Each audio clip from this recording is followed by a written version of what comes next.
നെഹമ്യാവിൻ്റെ പുസ്തകം 2-ാം അധ്യായം 20-ാം വാക്യം. നെഹമ്യാവിൻ്റെ പുസ്തകം 2-ാം അധ്യായം 20-ാം വാക്യം. അതിന് ഞാൻ അവരോട്, സ്വർഗത്തിലെ ദൈവം ഞങ്ങൾക്ക് കാര്യം സാധിപ്പിക്കും. ആകയാൽ അവൻ്റെ ദാസന്മാരായ ഞങ്ങൾ എഴുന്നേറ്റ് പണിയും. നിങ്ങൾക്കോ യെരൂശലേമിൽ ഒരു ഓഹരിയും അവകാശവും ജ്ഞാപകവും ഇല്ല എന്ന് ഉത്തരം പറഞ്ഞു. നെഹമ്യാവിൻ്റെ പുസ്തകം 2-ാം അധ്യായം 20-ാം വാക്യം. സ്വർഗത്തിലെ ദൈവം ഞങ്ങൾക്ക് കാര്യം സാധിപ്പിക്കും. ഇന്ന് പകൽക്കാലം അസാധ്യങ്ങളെ നോക്കി അധരം തുറന്ന് കരങ്ങൾ ഉയർത്തി പറഞ്ഞ്, സ്വർഗത്തിലെ ദൈവം ഞങ്ങൾക്ക് കാര്യം സാധിപ്പിക്കും. സാധ്യതകൾ നിങ്ങൾക്ക് നഷ്ടപ്പെട്ടു പോകുമ്പോൾ, നിങ്ങളുടെ കാര്യങ്ങളെ സാധിപ്പിച്ചു തരുവാൻ ഒരു മനുഷ്യൻ നിങ്ങൾക്ക് തുണയായി ഇല്ലാതിരിക്കുമ്പോൾ, സ്വർഗത്തിലേക്ക് ഹൃദയവും മനസ്സും ഉയർത്തി വിശ്വാസത്തോടെ പറയണം, സ്വർഗത്തിലെ ദൈവം ഞങ്ങൾക്ക് കാര്യം സാധിപ്പിക്കും. അതിന് അടുത്തതായിട്ട് പറയുകയാണ്, സ്വർഗത്തിലെ ദൈവം ഞങ്ങൾക്ക് കാര്യം സാധിപ്പിക്കും. രണ്ട് കോൺഫിഡൻസ് ആണ് പറയുന്നത്. ഞങ്ങളുടെ അസാധ്യങ്ങളെ സാധ്യമാക്കുന്ന ഒരു ദൈവം ഞങ്ങൾക്കുണ്ട്. രണ്ടാമത്തെ കോൺഫിഡൻസ് ഇതാണ്, we are the servants of God. ഞങ്ങൾ ദൈവത്തിൻ്റെ ദാസന്മാരാണ്. ഞങ്ങൾ ദൈവത്തിൻ്റെ ദാസന്മാരാണ്. ഞങ്ങൾ ദൈവത്തിൻ്റെ ദാസന്മാരാണ്. ആകയാൽ ഞങ്ങൾ എഴുന്നേറ്റ് പണിയും എന്ന് പറയുകയാണ്.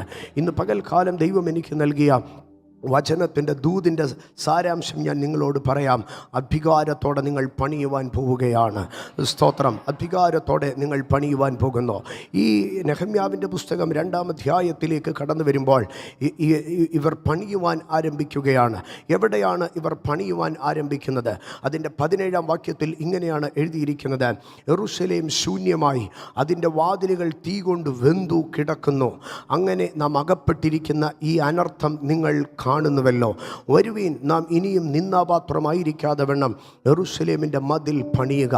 ഇവിടെ നമുക്ക് കാണുവാൻ കഴിയുന്ന 4 ഭാഗങ്ങളുണ്ട്. ഒന്ന്, അവിടെ പറയുകയാണ് യെരൂശലേം ശൂന്യമായി. ഞാൻ വേഗത്തിൽ പറഞ്ഞു പോകട്ടെ. ശൂന്യതകളിൽ നിന്ന് ചിലത് പണിതെടുക്കുന്ന ഉപവാസമാണിത്. ശൂന്യതകളിൽ നിന്ന് ചിലത് പണിതെടുക്കും. ആമേൻ. ഞാൻ അവയിലൊന്നും അതിനകത്തൊന്നും നിൽക്കുന്നില്ല, പറഞ്ഞു പോവുകയാണ്. ശൂന്യതകളെ നോക്കി ഇന്ന് പകൽ പ്രവചിച്ചാട്ടെ, ഞാൻ ഇതിനകത്ത് പണിയും. രണ്ടാമതായി പറയുകയാണ്, തീ കൊണ്ട് വെന്തുപോയ ഇടത്ത് ഞാൻ പണിയും. പ്രതികൂലത്തിൻ്റെ തീക്കകത്ത്, അപമാനത്തിൻ്റെ തീക്കകത്ത്, പരീക്ഷയുടെ തീക്കകത്ത്, പ്രശ്നങ്ങളുടെ തീക്കകത്ത് എവിടെ നീ വെന്തുപോയോ, നീ വെന്ത ഇടത്ത് നീ പണിതു കയറി വരും. നീ വെന്ത ഇടത്ത് നീ പണിതു കയറി വരും. ആമേൻ. ഏകാന്തതയുടെ ചൂളയ്ക്കകത്ത് നീ വെന്ത ഇടത്ത് ദൈവം നിന്നെ പണിതെടുക്കും. സ്തോത്രം, സ്തോത്രം. ആരൊക്കെ തീയിട്ട് നിന്നെ കത്തിച്ചതാണെങ്കിലും, ആരൊക്കെ തീയിട്ട് നിന്നെ ചുട്ടരിച്ചതാണെങ്കിലും, പ്രതിസന്ധിയുടെ, അപമാനത്തിൻ്റെ, വേദനയുടെ, നിന്ദയുടെ കഷ്ടതയ്ക്കകത്ത് നീ വെന്തുപോയ ഇടത്ത് ദൈവം നിനക്ക് വേണ്ടി ചിലത് ചെയ്ത് നീ പണിത് കയറി വരും. ഇന്ന് പകൽ നീ വെറുതെ ഇരിക്കരുത്. ദൈവത്തിൻ്റെ പൈതലെ, നീ വെന്ത ഇടത്ത് നീ പണിത് കയറും. നീ വെന്ത കുടുംബത്തിൽ നീ പണിത് കയറും. നീ വെന്ത ദേശത്ത് നീ പണിത് കയറും. നീ വെന്ത സഭയിൽ നീ പണിത് കയറും. നീ വെന്ത രാജ്യത്ത് നീ പണിത് കയറും. നീ വെന്ത ഇടത്ത് നീ പണിത് കയറും. നിന്റെ ശുശ്രൂഷ മണ്ഡലത്തിൽ നീ പ്രതിസന്ധിക്കകത്ത് വെന്തവനാണോ, നീ വെന്ത ഇടത്ത് നീ പണിത് കയറും. ഇന്ന് പകൽ വിശ്വസിക്ക, വെന്ത ഇടത്ത് പണിയിക്കുന്ന ഒരു ദൈവം എനിക്കുണ്ട്. മോറിയ മലയുടെ മുകൾ തട്ടിലേക്ക് ഇസഹാക്കുമായി കയറിപ്പോകുന്ന അബ്രഹാം പറഞ്ഞു, എൻ്റെ കുഞ്ഞിന്ന് ചാരമായാലും വെന്ത ഇടത്തു നിന്ന് പണിതെടുക്കുന്ന ഒരു ദൈവം എനിക്കുണ്ട്. ഇന്ന് പകൽക്കാലം അഭിഷേകത്തിന്റെ അധികാരത്തിൽ ഞാൻ പറയുന്നു, നീ വെന്ത ഇടത്ത് ദൈവം നിന്നെ പണിയാൻ പോവുകയാ. നീ വെന്ത ഇടത്ത് നീ പണിതു കയറും. നിന്റെ ശൂന്യതകളിൽ നീ പണിതു കയറും. നീ വെന്ത ഇടങ്ങളിൽ നീ പണിതു കയറും. ഹോളി സ്പിരിറ്റ് തീക്കൊള്ളികൾ പോലെ നിനക്കെതിരെ വാക്കെറിഞ്ഞോ. ആമേൻ. തീയമ്പുകൾ പോലെ നിനക്കെതിരെ ക്രൂര പദ്ധതികൾ മെനഞ്ഞോ.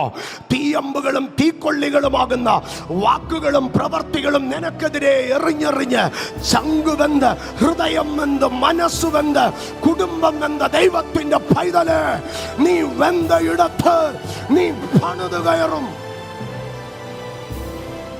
മൂന്നാമതായി പറയുകയാണ്, കാണത്തക്കവണ്ണമുള്ള ഒരു അനർത്ഥം നമുക്ക് സംഭവിച്ചു. ഒരു രഹസ്യമായ പ്രശ്നമല്ല. അവിടെ പറയുകയാണ്, നോക്കൂ, നാം അകപ്പെട്ടിരിക്കുന്ന ഈ അനർത്ഥം കാണത്തക്കതാണ്. ദേശത്തിന്റെ നടുവിൽ, നാട്ടുകാരുടെ നടുവിൽ, കുടുംബക്കാരുടെ നടുവിൽ, പരസ്യമായി നിനക്ക് നേരിട്ട് അനർത്ഥങ്ങളുടെ നടുവിൽ ദൈവം നിന്നെ പണിതെടുക്കും. നാലാമതായി പറയുകയാണ്, നിന്നാപാത്രമായിരിക്കാതെ വണ്ണം പണിയുക. നീ നിന്ദിക്കപ്പെട്ട ഇടത്ത് പണിയപ്പെടും. 4 ദൂതുകൾ ഞാൻ പറഞ്ഞ അടുത്തതിലേക്ക് കയറുകയാണ്. നീ ശൂന്യമാക്കപ്പെട്ട ഇടത്ത് പണിയും, നീ വെന്തുപോയ ഇടത്ത് നീ പണിയും, നീ പരസ്യമായി ലജ്ജിക്കപ്പെട്ട ഇടത്ത് പണിയും, നീ നിന്ദിക്കപ്പെട്ട ഇടത്ത് പണിയും. കരമടിച്ച് ദൈവത്തിന് സ്തോത്രം പറഞ്ഞാട്ടെ. ഇത് നീ പണിയപ്പെടുന്ന പകലാ. Holy spirit, holy spirit. എന്നാൽ ഇവർ പണിയുവാൻ കയറിയപ്പോൾ 19-ാം വാക്യം ഇങ്ങനെയാണ് എഴുതിയിരിക്കുന്നത്. ഓരോന്യനായ സൻബല്ലത്തും അമോന്യനായ ദാസൻ തോബിയാവും അരാബ്യനായ ഗേശേമും ഇത് കേട്ടിട്ട് ഞങ്ങളെ പരിഹസിച്ച് നിന്ദിച്ചു.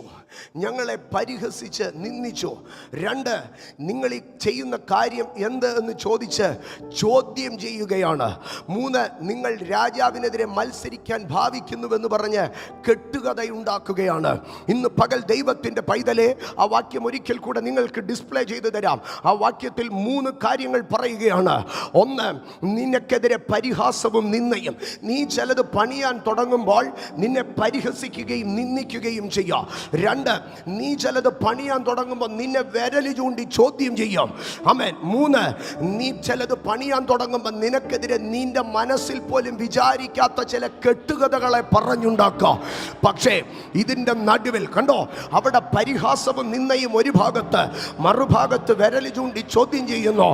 3ാമത് സ്തോത്രം, അവിടെ അവരുടെ മനസ്സിനകത്ത് പോലും ഉണ്ടാകാത്ത കള്ളക്കഥകളും കെട്ടുകഥകളും പറഞ്ഞ് അവരെ ആക്രമിക്കുകയാണ്.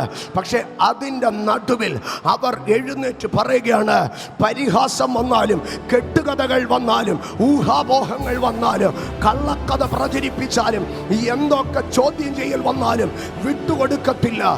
We shall rise and we shall build. ഇന്ന് പകൽക്കാലം നീ എഴുന്നേറ്റ് പണിയും. You shall rise and shall build. നീ എഴുന്നേൽക്കും, പണിയും. ആരൊക്കെ പരിഹസിച്ചാലും, ആരൊക്കെ നിന്ദിച്ചാലും, ആരൊക്കെ ചോദ്യം ചെയ്താലും, എന്തൊക്കെ കെട്ടുകഥകൾ, എന്തൊക്കെ കള്ളക്കഥകൾ നിനക്കെതിരെ, നിന്റെ തലമുറയ്ക്കെതിരെ, നിനക്കെതിരെ, നിന്റെ കുടുംബത്തിനെതിരെ പറഞ്ഞു പിടിപ്പിച്ചാലും, you shall rise and you shall build. ഒരു കള്ളക്കഥയിൽ നീ ഒതുങ്ങത്തില്ല, ഒരു കെട്ടുകഥയിൽ നീ ഒതുങ്ങത്തില്ല, ഒരു പരിഹാസത്തിൽ നീ ഒതുങ്ങത്തില്ല, ഒരു നിന്ദയിൽ നീ ഒതുങ്ങത്തില്ല, ഒരു വെല്ലുവിളിയിൽ നീ ഒതുങ്ങത്തില്ല. വെല്ലുവിളികളിൽ നീ എഴുന്നേൽക്കും, പോരാട്ടങ്ങളിൽ നീ എഴുന്നേൽക്കും, പ്രതികൂലങ്ങളിൽ നീ എഴുന്നേൽക്കും, നിന്ദകളിൽ നീ എഴുന്നേൽക്കും, പരിഹാസങ്ങളിൽ നീ എഴുന്നേൽക്കും, ഒറ്റപ്പെടലുകളിൽ നീ എഴുന്നേൽക്കും.